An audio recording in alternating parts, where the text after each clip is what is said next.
Hello, everyone. So today I wanted to kind of tackle a very common, I don't know if we'd call it a misconception, modern myth, something along those lines that goes around, particularly in the pagan and witchcraft communities. And that is this idea that fairies are actually or come from folk memories of Neolithic or Bronze Age people. And there's a couple different ways that this kind of gets spread around, a couple different versions of the story, if you will. Probably the most common is this idea that as the iron wielding Celts came in to Western Europe, particularly to Ireland and what is now the UK, that the people who were already there were sort of driven out to the fringes, and that these people then became what, in modern terms, we would consider fairies. And this is something that I still see mentioned today. I've actually seen it in published books within the last, 5-10 years, put out by generally pagan publishers. And there's a lot of reasons why this is super problematic. So, to begin with, the entire concept of this, the idea that fairies are actually some sort of folk memory of Neolithic or Bronze Age peoples, uh, is rooted in Victorian folklorists. So this kind of became a thing 100, 130 years ago when the folklorists of the time were trying to find what they considered to be rational explanations for folk beliefs. So if they would run across a folk belief in a community, they would kind of immediately start to look at how they could explain it in what they considered to be a rational, not superstitious, scientific way. So, working from the premise that fairies are not real, do not exist, then how could they explain this very common, kind of ubiquitous belief in these beings?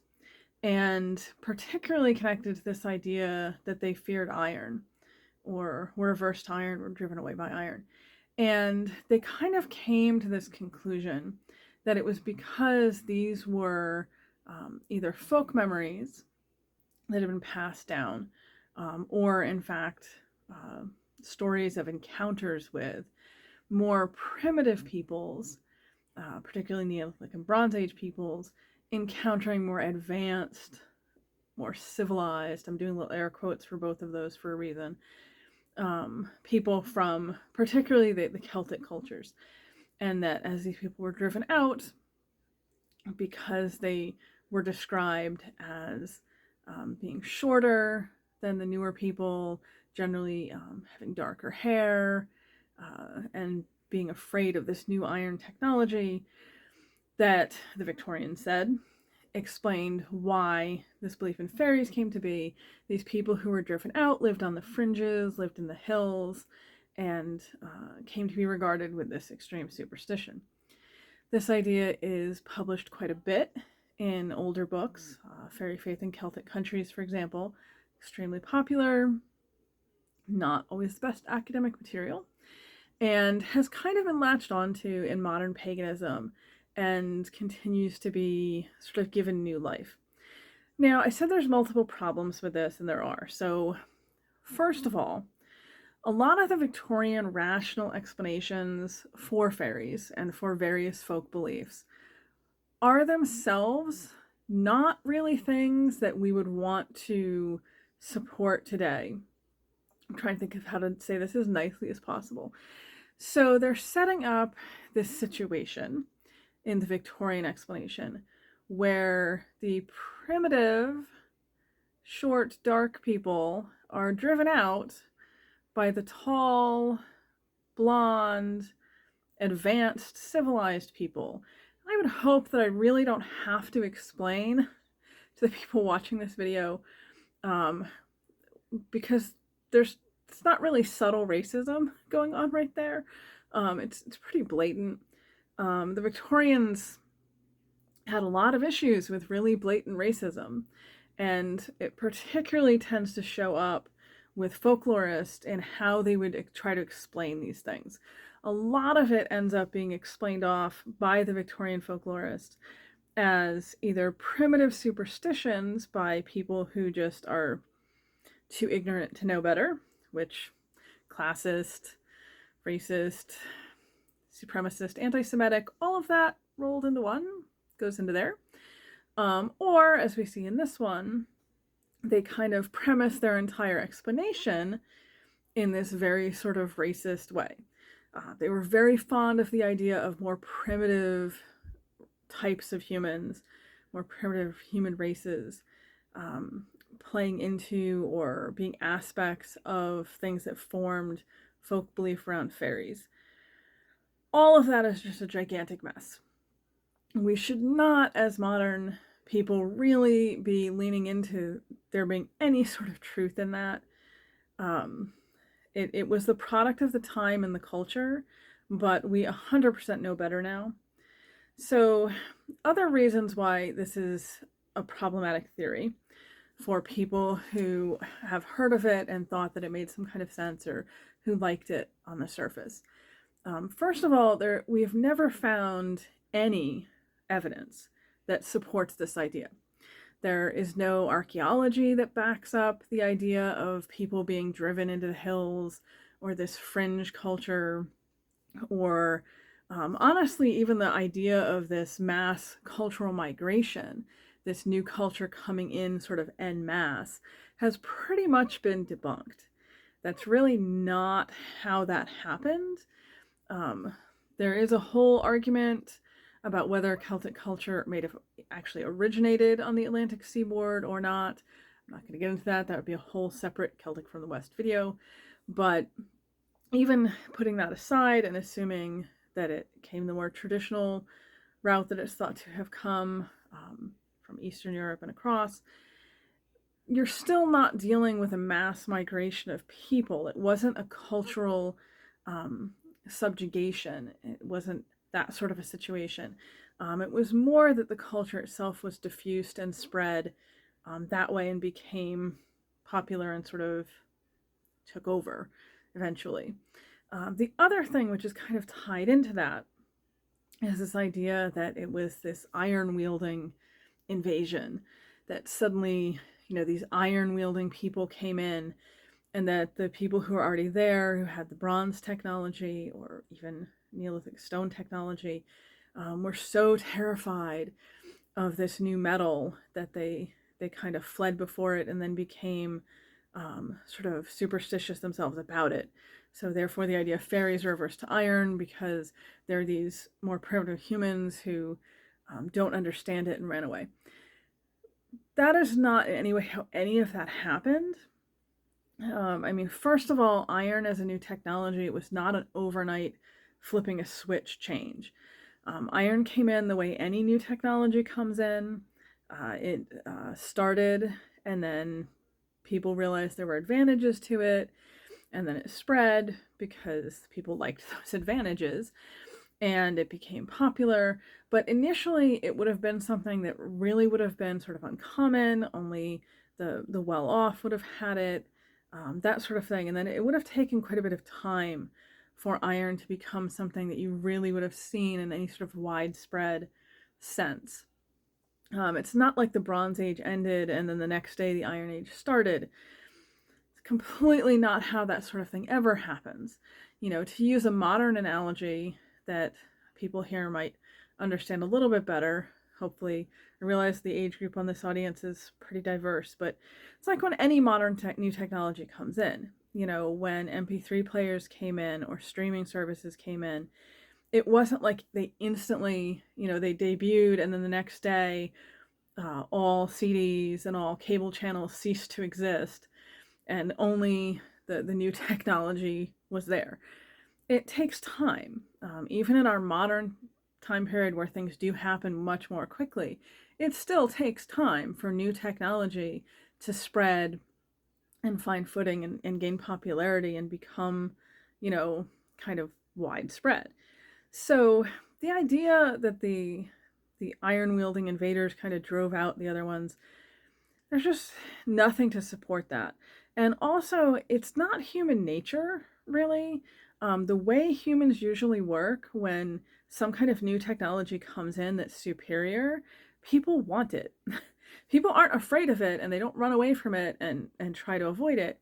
They generally will turn around and do whatever they can to get it from whoever has it. And pretty much all of human history demonstrates that. So we have those aspects where there's no archaeological evidence that supports this idea. There's really nothing in the way that the cultural transition did happen that supports this idea. And honestly, if we look at the folklore itself, that also doesn't really support this idea. It's pretty clear from the folklore, first of all, the diversity of the folklore, and also just the way that these beings are described and these stories are passed on, that they were always seen as something that was more than human, or extra, if you will. They always had this magical quality to them that can't be explained as, these are a different group of humans that we drove away and now have kind of, mythologized. That just doesn't work in this scenario. So, no matter how you kind of look at this theory, poking holes in it is pretty easy because there's just no real way to defend it or support it as a valid option.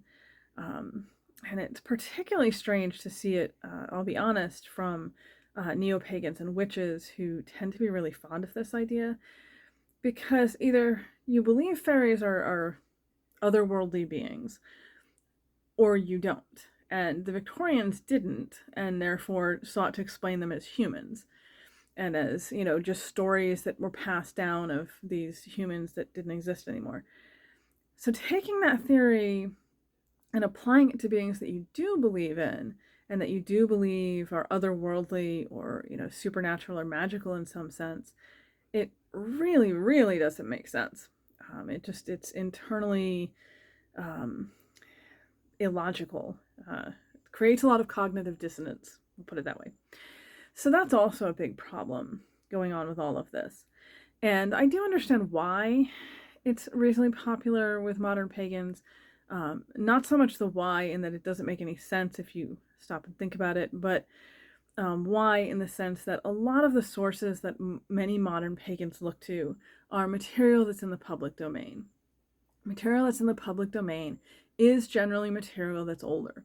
So you're talking about things like the Fairy Faith in Celtic Countries, which was published in 1911. And it includes a lot of good anecdotal material and a lot of really unfortunate academic material that pretty much no one at this point in academia actually puts any stock or value in. But people who are not in academia and who are not aware of sort of the modern theories and the modern views on things don't understand that necessarily and just see this book and then jump in to kind of liking and embracing the idea of this concept, these theories that are put forth. The reality is really nobody in modern academia gives any kind of credit to this particular theory, and they haven't for quite a while. I recently attended an online lecture with Professor Ronald Hutton, where he was very quick to debunk it when it got brought up, and to point out that it just is not valid. There's nothing to it. Diana Purkis's book, At the Bottom of the Garden, I think she spends 3 or 4 pages really thoroughly debunking it, and getting into all of the many, many reasons why there's just no substance to it, even though it was a theory that was wildly popular 100-something years ago. However, again, people who are reading this public domain material and running across this theory tend to just sort of uncritically embrace it. And then this becomes a problem because it's then taken up, as I mentioned at the beginning of the video, and forwarded and reproduced in more modern books based on those 100-year-old theories, and put forward and put out there as if it does have some validity to it. So, for example, I've seen people, modern authors, trying to explain why fairies are warded off by iron, and going the route of, well, because when the iron wielding invaders came in, and drove out the Neolithic and Bronze Age peoples, it, created this superstitious, atavistic fear of the new metal. And, again, I really can't emphasize enough that's just not how that would have worked. Also, really, you can't necessarily tell iron on sight from other types of metals. Um, I mean, obviously, a bronze sword and an iron sword are fairly distinguishable from each other, but iron in general, there's going to be not necessarily an instant. As soon as you see it, you know what it is, particularly in smaller items. So the whole concept behind it, I think, is really questionable. But again, this is something we see put out there. This is something we still continue to see being put out there today. So I understand why people who run across that, who are reading a book that was published, whatever, 5 years ago, and are seeing an author that they generally respect putting forth this idea that, fairies are connected to or based in these older cultures that were pushed out by newer cultures. I can't even honestly say that with a straight face, because in my head, all I can hear is the Victorian super racist narrative going on. And pushing this idea that that's why fairies are averse to iron. I understand where they're getting it from, and I understand why they're forwarding it, although I genuinely wish they wouldn't. I wish they would give it some additional thought and see there are many reasons why it doesn't make sense. But I can understand why a reader who doesn't know any better is going to run across that and then incorporate it and, assume the source they're getting it from is some sort of authoritative source. So I hope that this video has clarified a little bit some of the many, many problems with this particular theory, and kind of highlighted why we do need to be a little more willing to question and apply critical thinking and discernment to these older sources. I'm not saying throw them all out.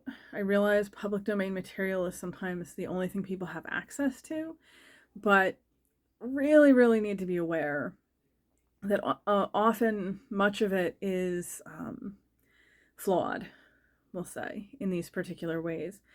And particularly with something like this, which is a theory that, again, has been discredited and really thrown out of academia. It's not something folklorists believe. It's not something people who study this subject in any sense really adhere to anymore, because it's indefensible, because there's really no way to argue in support of it that isn't going to involve contradictions and illogical premises. So I think we can do better as a community.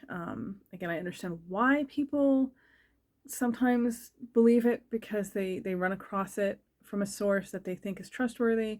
But I think we all need to be willing to stop and take a hard look when things like this come up and really question them and be open to the idea that, knowledge changes, theories change. The Victorian folklorists are an absolute nightmare in a lot of ways. Particularly the theories that they came up with to explain things are definitely a nightmare in a lot of ways. So, to recap quickly, the idea that the good folk, the fairies, are some sort of more primitive human that was driven out by more advanced humans coming in, wielding iron, completely debunked. Debunked very thoroughly in academia. Just that there's no truth to it, there's no support for it. And I do encourage you, if you're someone who watches these videos, is more intellectually interested in the subject, to read Diana Purkis's work in At the Bottom of the Garden, because she very thoroughly gets into this. If you're someone who watches these videos because you believe that fairies are real, that they exist, they are independent beings with agency, then I strongly urge you to consider how that theory would actually apply to beings that are not human. Even if you get into the very complex argument of fairies, as the human dead, or some humans being taken and incorporated into the fairy host, all of which is in folklore and is supported, even if we include that, this idea that the fairies as a group were different cultural humans who were pushed out or driven out just doesn't make a lot of sense. And there's many more reasons. I don't want to just rant for 45 minutes about every single reason this theory doesn't make sense. I think I've hit the highlights. Lack of archaeological evidence, lack of anthropological support, basically, is what it comes down to, with the fact that that's just not how the Iron Age happened, or how the Celtic language-speaking civilization spread. No matter which theory you adhere to, that's not how it happened. And also really give some thought to some of the inherent racism that's going on with some of this. I mean, if you can look at a topic being suggested that involves small dark people being driven out by civilized fair-skinned blonde people, and not see that there's some racism going on with that, then that might also be something you want to give some thought to. But definitely some major issues going on with this whole idea.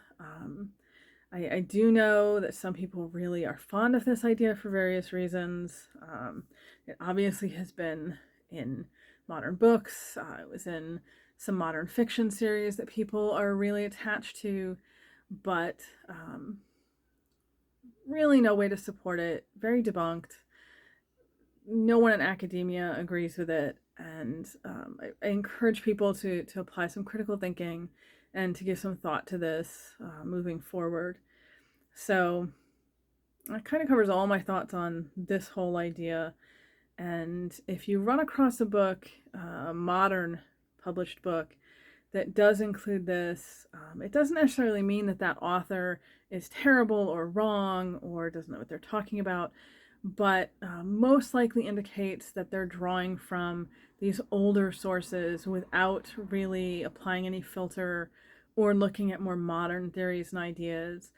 And at the worst or best, however you want to look at it, consider skipping over that part. I mean, maybe consider giving a little extra thought and question to other things they're saying about fairies, but definitely just sort of move past that. So that's all my thoughts on the subject. Any questions, please put them in the comments. Like I said, Dana Perkis's book, At the Bottom of the Garden, really excellent in-depth discussion on all of this if you're interested. Otherwise, I wish everyone luck with everything, and I will see you again soon to do my next video in my Scottish Fairy Ballads series.